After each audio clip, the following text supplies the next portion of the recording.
नमस्कार। आज हूँ सेप्टेम्बर मास 20 तारिख। तेबे आज प्रथम खबर विद्यालय में भगवत गीता पाठ करेंगे छात्र छात्री। विद्यालय में गीता पाठ करेंगे छात्र छात्री। विधानसभा उत्तर रखिले गणशिक्षा मंत्री नित्यानंद गंड। नैतिक और वैदिक विकास पर नैतिक गल्प और शांतिमंत्र पाठ करने सहित भगवत गीता पाठ पर प्रस्ताव रही गणशिक्षा मंत्री। विद्यालय में भगवत गीतार शुल्क गान करेंगे छात्र छात्री। प्राथमिक विद्यालय ठारू आरंभ कर उच्च विद्यालय गुड़िक धार्मिक नैतिक और वैदिक विचार विकास पर श्रीमद भगवत गीतार पठन और महत्वर चर्चा सरकार प्रस्ताव अच्छी कि बोली प्रश्न करथिले विधायक सीतांशु शेखर महापात्र। एहार उत्तर रखिछन्ति गणशिक्षा मंत्री नित्यानंद गंड।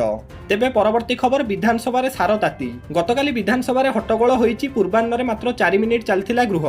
राज्य में सार संकट को नहीं विरोधी माने हंगामा करियारु अपराह्न 4टा पर्यंत गृह कार्य मुलतवी करा जायथिला। विधानसभा मौसुमी अधिवेशन द्वितीय दिन में गृह कार्य में प्रबल हंगामा देखियाकु मिलिछि। मात्र 4 मिनिट चलिया परे अपराह्न 4टा जाए गृह मुलतवी घोषणा करथिले बाचस्पति सुरमा पाढ़ी। प्रथमरु गृह रे बीजेडी सदस्य माने सार प्रसंग में प्लाकार्ड देखाई नाराबाजी सहित हट्टगोल करथिले। प्रश्नकाल आरंभर सारर अभाव प्रसंग उठाई नाराबाजी करथिला बीजेडी। बाचस्पति पोडियम तलକୁ आसी बीजेडी विधायक माने प्रतिवाद करथिले। सेपटे निज निज आसन में ठिया होई कांग्रेस सदस्य माने मध्य प्रतिवाद करथिले, जा फल अपराह्न 4टा जाए गृह मुलतवी करा जायथिला।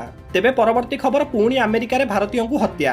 पुणी अमेरिका रे भारतीयों को हत्या। 29 वर्षीय आईटी इंजीनियर को तांको रूममेट को सहित झगड़ा परे अमेरिका पुलिस गुली करी हत्या करिछि बोली तांको परिवार लोक गुरुतर अभियोग आनिचंती। कैलिफोर्निया जड़े सॉफ्टवेयर प्रोफेशनल मोहम्मद निजामुद्दीन को सेप्टेम्बर 3 तारिख में पुलिस गुली करी हत्या करथिबार जଣା पड़िछि। तांको बापा मोहम्मद हसनुद्दीन गणमाध्यम को कहिचन जे पुअर जड़े बंधु तांकर एई मृत्यु खबर बाबद रे जणाइचंती। तेबे वास्तव में केमिति एवं केउ कारणनु युवक को पुलिस हत्या करिछि ताहा एबे भी अस्पष्ट होई रहिछि। तेबे परवर्ती खबर राज्य में विपर्यस्त शिक्षा व्यवस्था।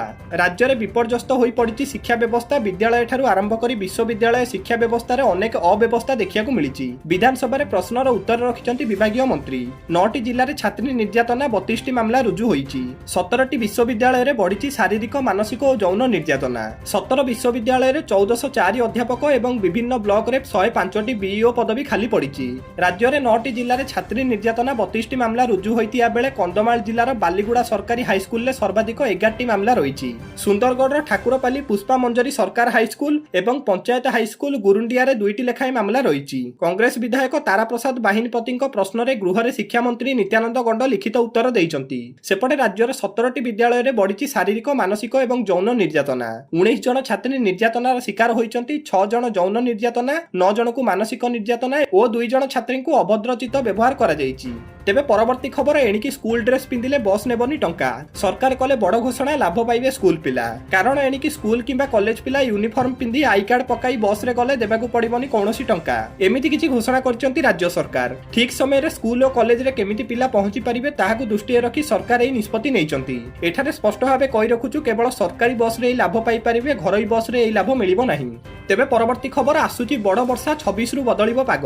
पछुकु पछ आसुची लघुचाप, आसुची बड़ वर्षा। 26 रु बदलिबो पाग। 29 जाए ओडिसा रे प्रबल वर्षा होई पारे। विशेष करी 27 और 28 तारिख सबुठारु बेसी वर्षा हेबार आशंका करा जाउची। महानदी अवबाहिका रे भी अधिक वर्षा होई पारे। आसंता 23 तारिख रे उत्तर बंगोपसागर रे एक लघुचाप सृष्टि हेबार संभावना अछि। 26 तारिख बेलकु उत्तर पूर्व बंगोपसागर रे आउ एक लघुचाप दाना बांधिबो। एहा घनीभूत होई 27 तारिख बेलकु उत्तर पश्चिम बंगोपसागर रे अवपातर रूप नेबो एवं ओडिशा उपकूल देई स्थलभाग प्रवेश करियो बोली पूर्वानुमान करिछि आंचलिक पाणीपाग केन्द्र। तेबे परवर्ती खबर गणशिक्षा विभाग रे शिक्षक एवं शिक्षयित्री बदली और नियुक्ति नहीं नीति प्रस्तुत। गणशिक्षा विभाग रे शिक्षक एवं शिक्षयित्री बदली और नियुक्ति नहीं नीति प्रस्तुत होईछि। साधारण प्रशासन विभाग नियम अनुसार वार्षिक बदली एप्रिल 15 रु जून 15 मध्य हेबो। निज जिले में नियुक्ति न देबाकू स्थिर होइथिया बेले जिला क्याडर रो कोनोसी अधिकारी किंबा कर्मचारी जेउठी नियुक्ति पाइबे सेठारे अति कम रे 3 वर्ष रहिया परे बदली हेबाकू योग्यता अर्जन करिवे। जदि कोनोसी अधिकारी निज चाकरी समय रे 5 वर्ष अभिभक्त केबे भी गजपति, कंधमाल और बौद्ध जिले में पूरण करथिबे तेबे से अन्य जिला को बदली होई परिबे। अन्य जिले में 10 वर्ष पूरण करथिबा अधिकारी माने अभिभक्त, गजपति, कंधमाल और बौद्ध जिले में नियुक्ति हेबे। जदि स्वामी स्त्री सरकारी कर्मचारी होइथांती ताहाले सेमानकु निकटस्थ किंबा पाख अंचल में नियुक्ति दिया जाई परिबो। अवसर ग्रहण करिबाकू 2 वर्ष थिबा अधिकारी माने जेउठी अछंती सेठार रहिबा किंबा निज जिला को बदली होई परिबे। कमिटी माध्यम रे बदली और नियुक्ति प्रक्रिया रे स्वच्छता आनियाकू विभाग निष्पत्ति नेइछि। तेबे परवर्ती खबर बिना व्यय बराद रे चलीथिला योजना। विधानसभा मौसुमी अधिवेशन द्वितीय दिन में पूर्व सरकार को विफलता को नहीं प्रश्न उठाई शासक दलर विधायक। ଅନେକ। ବାବୁ ସିଂଙ୍କ ପ୍ରଶ୍ନର ଉତ୍ତର ରଖିଛନ୍ତି କ୍ରୀଡ଼ାମନ୍ତ୍ରୀ ସୂର୍ଯ୍ୟବଂଶୀ ସୁରଜ। ସେ କହିଛନ୍ତି ବିଜୁ ଯୁବ ବାହିନୀ ପାଇଁ 2 ବର୍ଷରେ 183 କୋଟି 67 ଲକ୍ଷ 29 ହଜାର ଟଙ୍କା ଖର୍ଚ୍ଚ କରିଥିଲେ ବିଜେଡି ସରକାର। 2018-19 ଏବଂ 2019-20 2 ବର୍ଷରେ ଖର୍ଚ୍ଚ ହୋଇଛି ଏତିକି ଟଙ୍କା। ପରେ 2020-21 ରେ ବ୍ୟୟ ବରାଦ ନକରି ଯୋଜନାକୁ ବନ୍ଦ କରିଦେଇଥିଲେ ପୂର୍ବର ସରକାର।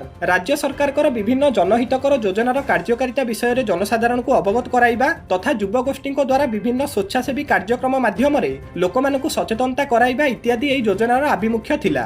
ତେବେ ଶେଷ ଖବର ଆରମ୍ଭ ହେଲା ପୁରୀ ହବିଷ୍ୟାଳୀଙ୍କ ଶିବିର ପାଇଁ ପଞ୍ଜୀକରଣ। ଗତକାଲିଠୁ ଆରମ୍ଭ ହୋଇଛି ପୁରୀ ହବିଷ୍ୟାଳୀଙ୍କ ଶିବିର ପାଇଁ ପଞ୍ଜୀକରଣ। ଅନଲାଇନରେ ଓପନ ହୋଇଛି ଲିଙ୍କ। e-district-odisha.gov.in ରେ ପଞ୍ଜୀକରଣ କରିବେ ଶ୍ରଦ୍ଧାଳୁ। ପ୍ରଥମ ଥର ଆବେଦନ କରୁଥିଲେ ଦିଆଯିବ ଆଗ୍ରାଧିକାର। ସ୍ଲଟ ଥିବା ପର୍ଯ୍ୟନ୍ତ ଅର୍ଥାତ୍ 2500 ହବିଷ୍ୟାଳୀ ପଞ୍ଜୀକରଣ ହେବା ପର୍ଯ୍ୟନ୍ତ ଆକ୍ଟିଭ ରହିବ ଆବେଦନ ଲିଙ୍କ। ଗତ ବର୍ଷ ଭଳି ନିଃଶୁଳ୍କ ରହଣି ସହିତ ମହାପ୍ରସାଦ ସେବନ ଏବଂ ସ୍ୱତନ୍ତ୍ର ଜଗନ୍ନାଥ ଦର୍ଶନ ସୁବିଧା ପାଇବେ ହବିଷ୍ୟାଳୀ। ଦର୍ଶକ ବନ୍ଧୁ ପ୍ରତିଦିନ ଗୁରୁତ୍ୱପୂର୍ଣ୍ଣ ଖବର ଜାଣିବା ପାଇଁ ଆମ ଚ୍ୟାନେଲକୁ ନିଶ୍ଚିତ ସବସ୍କ୍ରାଇବ କରନ୍ତୁ। ଜୟ ଜଗନ୍ନାଥ, ଧନ୍ୟବାଦ।